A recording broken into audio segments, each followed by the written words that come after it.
Malitélé.com, la révolution ne sera pas télévisée.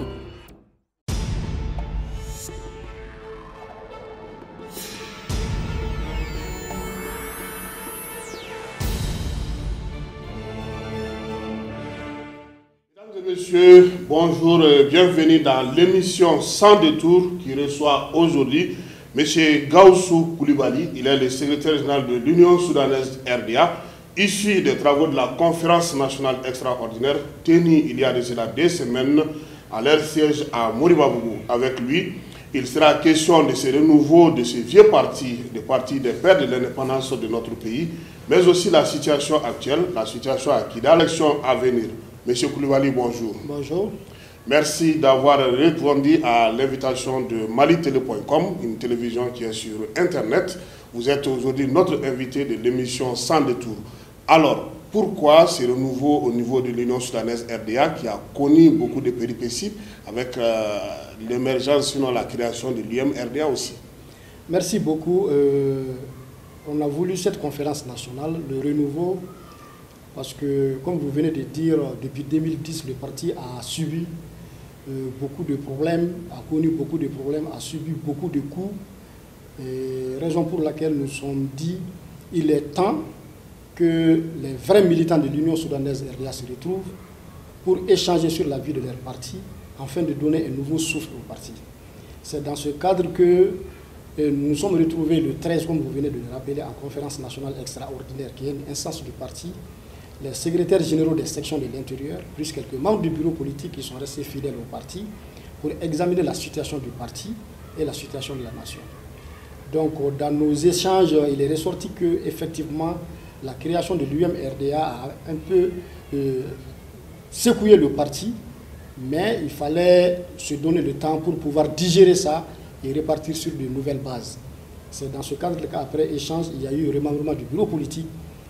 Comme vous venez de dire, c'est un bureau politique, je suis jeune, je suis à la tête d'un grand parti qui a plus de 60 ans et qui a amené ce pays à l'indépendance. Donc si vous parlez de renouveau, peut-être c'est dans ce sens que maintenant de trouver un jeune, ça fait plus de combien de bureaux politiques, il n'y a jamais de jeunes à la tête du parti. Donc si c'est le renouveau qui va dans le bon sens, je m'en réjouis. Et je pense que je ferai tout pour ne pas décevoir, parce que je sais que la tâche est grande, le parti c'est un grand parti, et je crois que nous n'avons plus droit à l'erreur. Est-ce que vous ne pensez pas aujourd'hui que la création, le fait que la famille RDA s'est retrouvée pour mettre en place l'UM-RDA n'a pas laissé de séquelles pour vous? En fait, je crois qu'il y a une précision de taille, ce n'est pas la famille RDA qui s'est réunie. En réalité, la famille RDA c'est quoi? La famille RDA a été créée en 1946. Le Rassemblement démocratique africain a été créé ici à Bamako par les pères fondateurs de ce grand rassemblement. Je vais notamment les Modibo Keïta, les Oufet-Boigny, les Gérard Kango et Drago. Bref, donc depuis 1946, la famille a été créée. Et les membres de la famille sont connus. Donc c'est des sections territoriales que nous appelons comme ça au sein de la famille, qui constituent les éléments de la famille. Le PDG RDA en Guinée, le PDCI en Côte d'Ivoire, l'Union soudanaise RDA au Mali, le PPN au Niger et l'ADF RDA au Burkina. C'est une précision de taille. C'est pour te dire qu'en 2010, ce n'était pas la famille RDA. C'est des gens, pour se faire valoir, sont obligés de s'accrocher au nom de ce grand parti, de ce grand rassemblement, pour qu'il soit peut-être respecté ou bien pour qu'il soit considéré. Donc c'était une usurpation de nom en 2010. Ce n'était pas la famille RDA. La famille RDA est créée déjà en 1946 et les membres de la famille sont connus. Donc l'UM-RDA n'est pas membre de la famille RDA. C'est une pression de taille. L'UM-RDA est créée en 2010, n'est pas membre de la famille RDA. Donc vous gardez le logo, le laboureur, de même que le slogan du parti respecté du parti. Raison pour laquelle je dis l'UM-RDA n'est pas membre de la famille, parce que tu ne peux pas dire que tu es membre de la famille. Et aucun membre de la famille n'a le droit de changer le nom de la famille. Le nom de la famille est éternel. Quand tu es Keïta, tes enfants sont Keïta, tes petits-fils sont Keïta. Donc le nom de la famille est éternel. Raison pour laquelle l'UM-RDA, d'abord pour qu'ils ne soient pas membres de la famille, ce n'est pas UM-RDA, il faut compléter, c'est UM-RDA Faso Djigui. Les gens ne rajoutent pas à la fin, c'est UM-RDA Faso Djigui. Ça veut dire que c'est différent de l'Union soudanaise RDA. Le nom, le sigle, leur sigle c'est le tracteur, mais le sigle de l'Union soudanaise RDA, c'est le laboureur. Ce laboureur-là qui a amené le peuple malien à l'indépendance et qui a nourri le peuple malien depuis que les choses étaient difficiles jusqu'à nos jours. Donc, raison pour laquelle j'ai dit l'UMRDA, Faso Djigui, n'est pas l'Union soudanaise RDA. C'est autre chose. C'est un parti illégal? C'est un parti illégal. Illégal pourquoi? Vous savez, la charte des partis même au Mali, pour faire fusion, la charte des partis est claire. Il est dit dans la charte des partis, pour que les partis, 2 ou plusieurs partis fassent fusion, il faut que chaque parti s'auto-dissout pour aller à la fusion. C'est-à-dire, si vous voulez faire une rencontre pour faire la fusion, vous ne pouvez pas venir dans cette rencontre-là avec vos identités. Donc chaque parti s'auto-dissout, vient à une rencontre. C'est les textes, ça c'est la charte des partis. Mieux, l'Union soudanaise RDA elle-même, pour rappel, pour l'histoire, ne se trompe pas par rapport à la fusion. Parce que l'Union soudanaise RDA est née d'une fusion. Le PSP en 1946, le Bloc africain et le PDS. Ces 3 partis-là se sont s'auto-dissous et se retrouvaient dans un grand mouvement pour créer une union sacrée qu'on appelait Union soudanaise Rassemblement démocratique africain, c'est-à-dire la section malienne.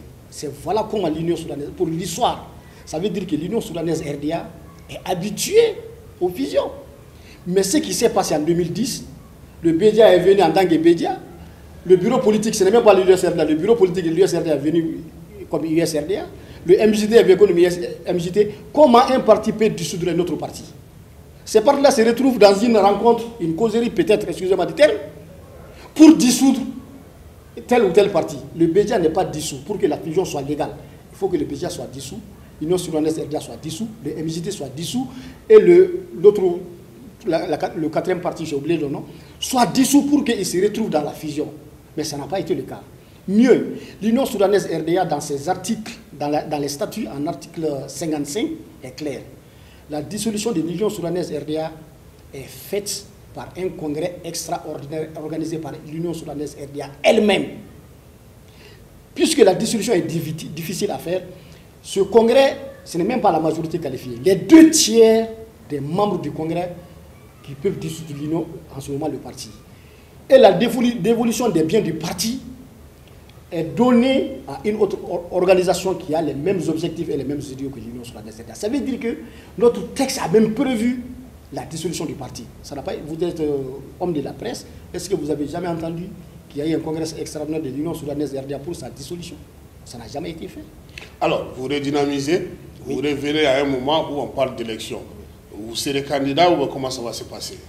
Bon, en fait, le problème des candidatures est décidé par le bureau politique, parce que les textes de l'Union soudanaise disent que le problème des candidatures aux élections présidentielles est décidé par le bureau politique national. Puisque vous venez de rappeler, nous sommes sortis d'une conférence nationale qui a remembré le bureau politique.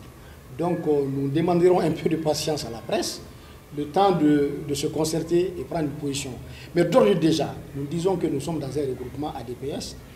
Même au niveau de ce regroupement, peut-être le problème de candidature, ça sera abordé. Peut-être nous allons dire notre position. Mais en attendant, pour les autres échéances, quand même, il n'y a pas de doute. On participera aux autres législatives et communales, il n'y a pas de problème, le parti sera présent. Mais pour les présidentielles, il faut dire, honnêtement, le parti est sérieusement secoué. Donc notre objectif, c'est de relancer les activités du parti, c'est de dynamiser les structures, parce que les élections présidentielles, c'est pas comme les autres élections. Vous pensez que ces élections peuvent se faire à la date indiquée? Bon, à notre niveau, nous avons des soucis. Parce que nous pensons qu'il faut libérer totalement le pays pour aller aux élections. Si, il ne reste que Kidal. Si Kidal est libéré aujourd'hui, qu'on aille aux élections, nous, ça ne nous dérange pas. Mais on ne peut pas comprendre que Kidal soit occupé et qu'on tente de faire une élection. Ça veut dire deux choses.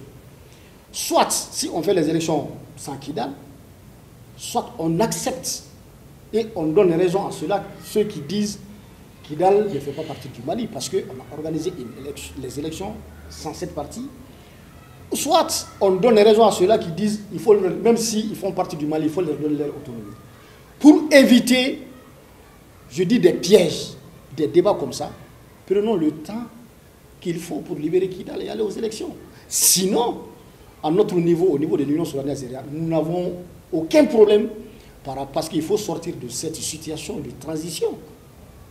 Mais ce que nous voudrons ajouter, la position de nos partenaires, notamment la France, parce qu'on ne peut pas comprendre que la France soit intransigeante par rapport au maintien de la date des élections et que cette même France ne se prononce pas par rapport pourquoi ils ne sont pas intransigeants par rapport à la libération de Kidal avant la date fixée.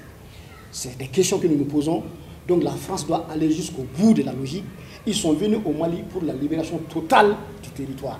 Kidal fait partie du territoire, Kidal n'est pas libéré. Maintenant, on voudrait savoir qu'est-ce que la France veut par rapport à Kidal. L'actualité, c'est surtout la commission dialogue et réconciliation.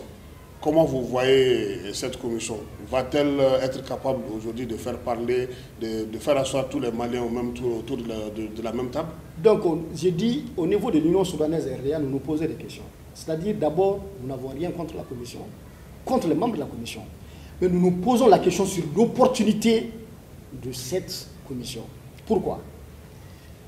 Nous pensons que quand il y a réconciliation, c'est entre des individus et des partis ou des organisations. À notre avis, au Mali aujourd'hui, nous n'avons pas de problème politique, nous n'avons pas de problème racial, nous n'avons pas de problème ethnique. Maintenant, on va réconcilier qui est qui.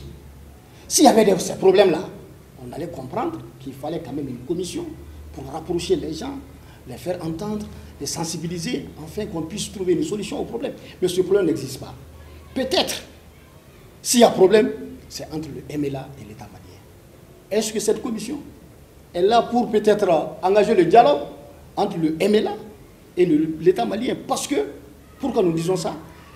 Quand on entend les responsables français, même le ministre de la Défense de la France, aujourd'hui, sur RFI, il disait que cette commission de dialogue a été mise en place, c'est bien, parce qu'il faut commencer le dialogue entre le MLA et Kidal.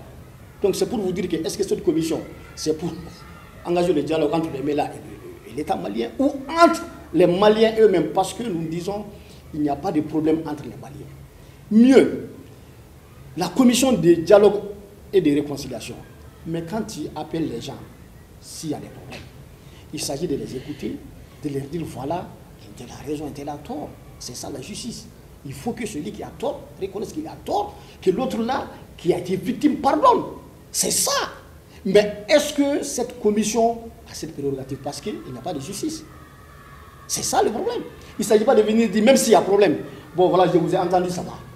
Ah non, le problème n'est pas réglé. Raison pour laquelle nous disons, nous nous posons des questions par rapport à l'opportunité et même la mission de cette commission. Alors, Gaussou, on arrive au terme de cette émission sans détour sur malitélé.com. Est-ce que vous avez un mot de la fin ou un appel? Parce qu'on sait que la tâche ne sera pas facile pour l'Union soudanaise RDA, même si c'est un vieux parti de plus de 60 ans. En fait, le mot de la fin, je dirais que en tant que Malien, en tant qu'aujourd'hui premier responsable du parti qui amène le pays à l'indépendance, nous, on pense que ce pays-là ne mérite pas cette situation. Ceux qui se sont battus, ceux qui ont sacrifié leur vie, les pères fondateurs de cette nation, les pionniers de l'indépendance, n'ont pas laissé ça comme héritage au peuple malien. Vraiment, nous disons que l'Union soudanaise RDA regrette que le pays soit tombé si bas. Parce que de 60 à 68, tout le monde sait que le Mali était le pays le mieux respecté de la sous-région, le mieux armé de la sous-région et le mieux développé de la sous-région. Donc l'Union soudanaise RDA a fait sa part dans l'histoire de l'indépendance jusqu'au coup d'État qui a été vraiment une rupture fatale pour le Mali qui nous a conduit à tout ce que nous avons connu comme devoir. Nous disons que vraiment l'Union soudanaise RDA souhaiterait que le Mali se ressaisisse, que nous arrivions à donner un nouveau souffle à ce pays qui ne mérite pas cette situation.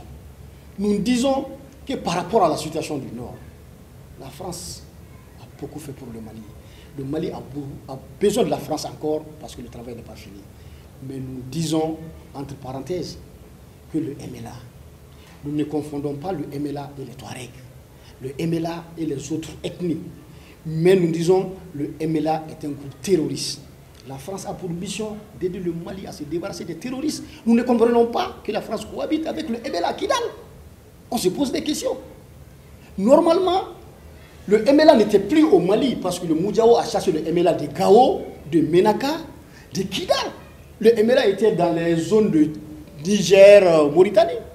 Lorsque l'armée française débarquait après la libération de Kona, Djabali et Gao, lorsque l'armée française débarquait à Kidal sans l'armée malienne, entre parenthèses, il n'y avait pas, les MLA n'étaient pas là-bas.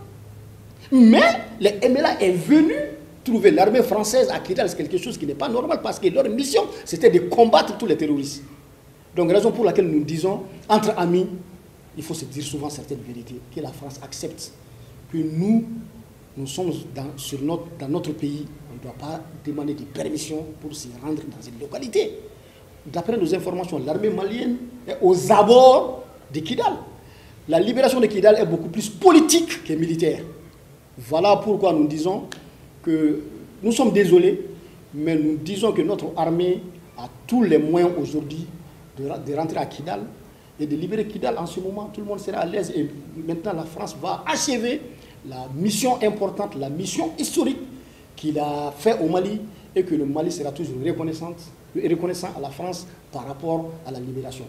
Je dis, pour conclure, nous n'avons, parce que souvent on fait peur les gens, nous avons une armée qui n'est pas formée, qui ne peut pas faire ceci, qui ne peut pas faire cela. Nous n'avons aucune honte parce que le Mali a été occupé par des djihadistes, par des terroristes, mais la France a été occupée dans l'histoire. La France a été occupée, la France a été libérée par d'autres nationalités, par une coalition. Donc nous n'aurons aucune honte par rapport à ça. Donc nous disons qu'il ne faut pas faire peur et se faire peur. Faisons confiance maintenant à notre armée qui est en mesure aujourd'hui de prendre Kidal et de sécuriser Kidal. Voilà ce que nous disons comme entretien avec vous. Et merci beaucoup pour votre... comment on appelle l'émission pour votre émission Mali.com, je crois. Malitélé.com. Malitélé.com. Merci beaucoup pour nous avoir donné cette opportunité que, voilà encore des problèmes de notre pays. Notre propre organe, l'ORTM, un organe d'État qui refuse la parole à l'Union soudanaise RDA qui a amené ce pays à l'indépendance. C'est dommage, c'est regrettable que jusqu'à présent, que les gens se posent la question si l'Union soudanaise RDA existe ou pas. Vraiment, merci. Vraiment, merci beaucoup par rapport à ça. Merci à vous tous de suivre cette émission sur malitélé.com, l'émission Sans Détour, qui avait comme invité aujourd'hui Gaoussou Koulibaly, secrétaire général de l'Union soudanaise RDA, issu des travaux de la conférence nationale extraordinaire tenue le 13 mai dernier au siège de l'Union soudanaise RDA à Moribabougou. Gaoussou nous a parlé de la situation au Mali, la redynamisation de son parti, la situation politique, les élections à venir, la commission de dialogue et réconciliation. Nous remercions M. Koulibaly. Nous remercions aussi vous, les téléspectateurs, et nous vous donnons, Inch'Allah, rendez-vous la semaine prochaine sur votre télévision préférée avec l'émission Sans Détour.